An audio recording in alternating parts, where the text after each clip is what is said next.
Hello विद्यार्थी मित्रांनो, आजच्या व्हिडिओमध्ये आपण क्लास 6 इंग्लिशचा 1.2 chapter the crow and the snake हा अभ्यासणार आहोत.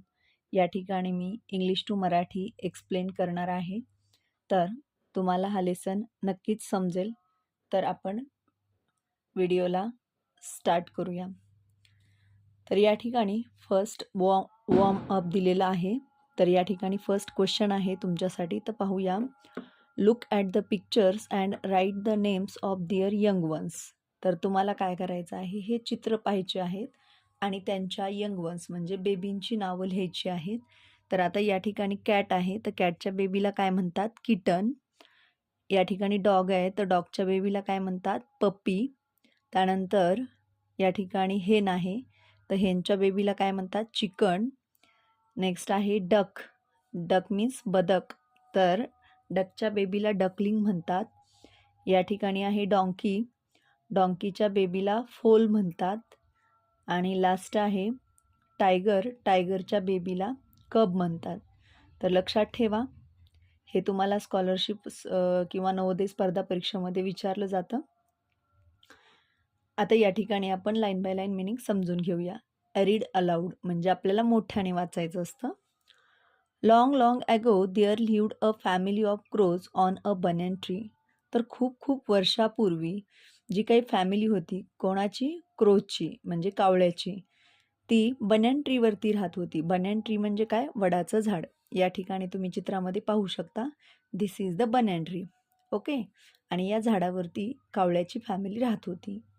दे had prepared a beautiful nest and made it their home.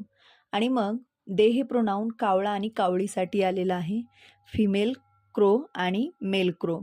तर त्यांनी त्या ठिकाणी ब्युटिफुल अगदी सुंदर असं नेस्ट म्हणजे घरटं बनवलेलं होतं आणि त्या ठिकाणी ते त्यांच्या घरात राहू लागली होती. A wicked cobra lived in the hollow of that same tree. आणि मग त्या ठिकाणी विक्ड कोब्रा म्हणजे दुष्ट कोब्रा किंवा दुष्ट साप त्या ठिकाणी त्या झाडाला एक हॉलो होतं. हॉलो म्हणजे काय, तर झाडाला असलेला पोकळ भाग किंवा ज्याला ढोली वगैरे पण म्हटलं जातं. या ठिकाणी इथे तुम्हाला दिसत आहे. तर या ठिकाणी ह्या झाडाला पोकळ भाग होता, हॉलो होता आणि अगदी त्याच ठिकाणी तो विक्ड कोब्रा देखील राहायचा.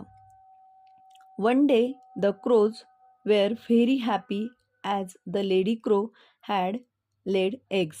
आणि मग एके दिवशी ते जे क्रोज होते ते खूप हॅपी झाले. त्याचं कारण काय, तर लेडी क्रोज जी होती तिने अंडी घातली होती. लेड एग्स म्हणजे अंडी घालणे.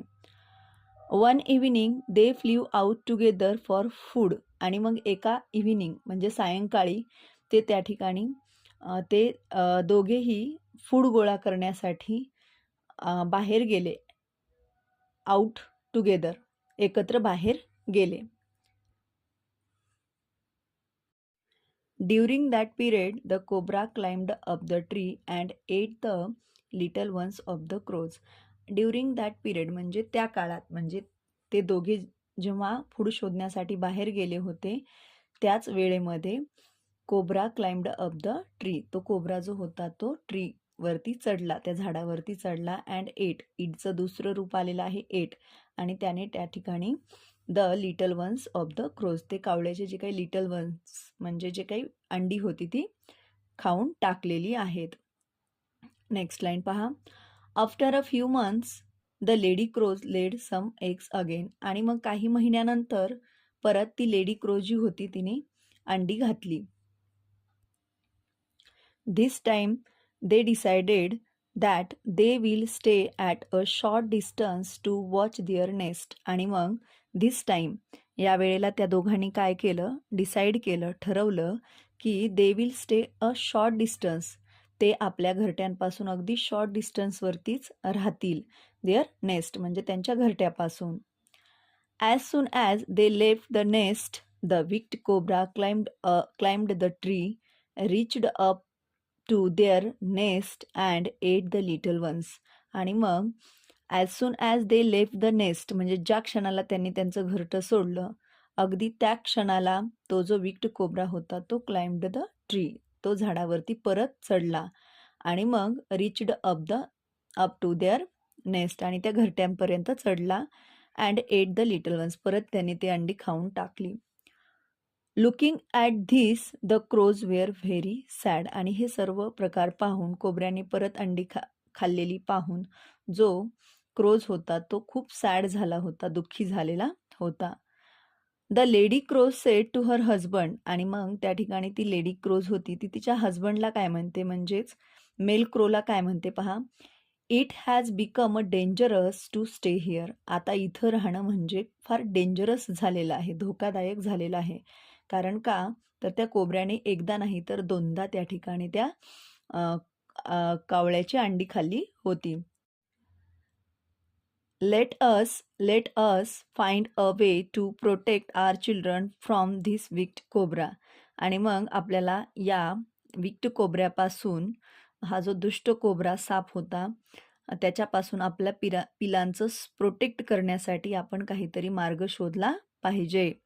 The crow replied, I will soon think of something and promise you that you won't lose our babies anymore. आणि मग तो या ठिकाणी क्रो जो आहे तो रिप्लाय देतो की मी आता यावरती काहीतरी विचार नक्कीच करतो, काहीतरी लवकर विचार करतो.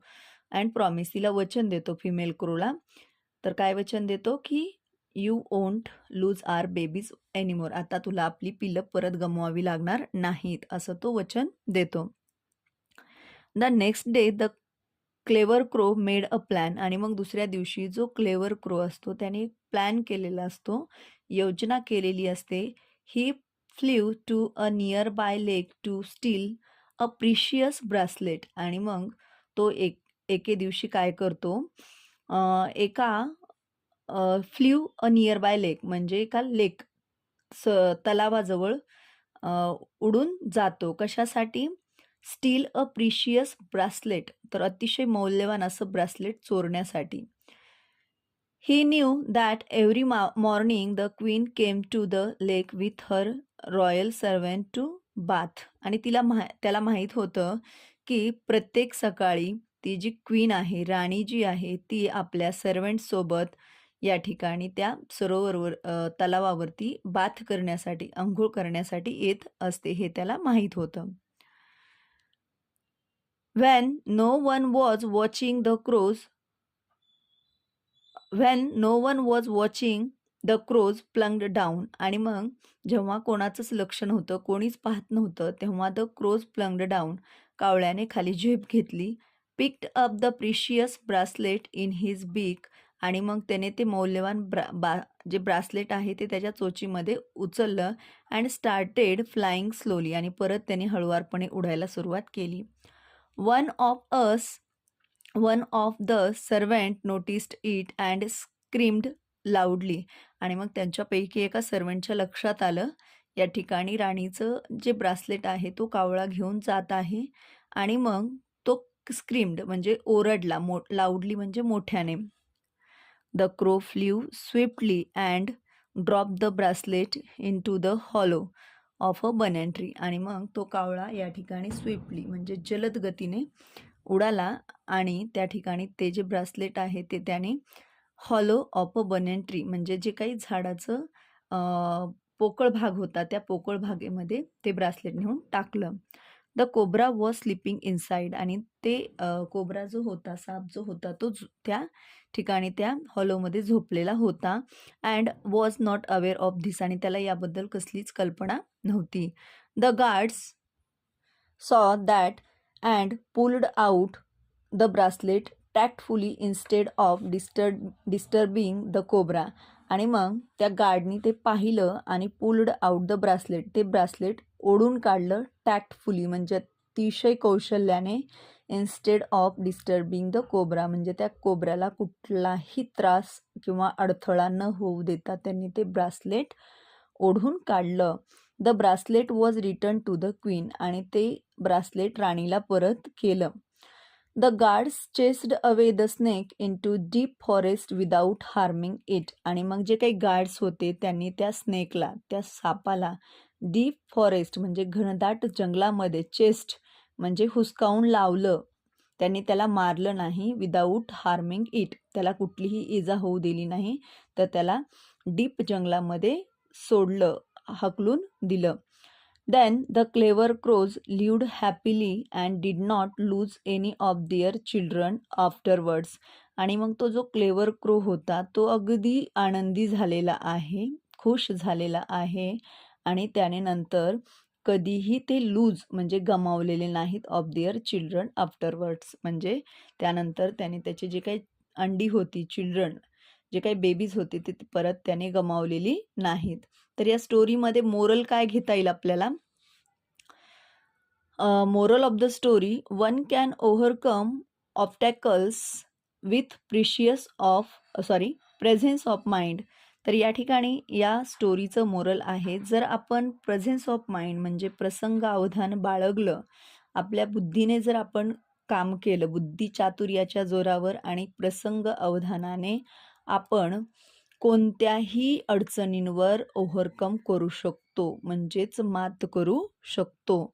तर आय होप तुम्हाला ही स्टोरी आवडली असेल. अगदी सोप्या पद्धतीने इंग्लिश टू मराठी एक्सप्लेन या ठिकाणी केलेलं आहे. परत ही स्टोरी वाचा.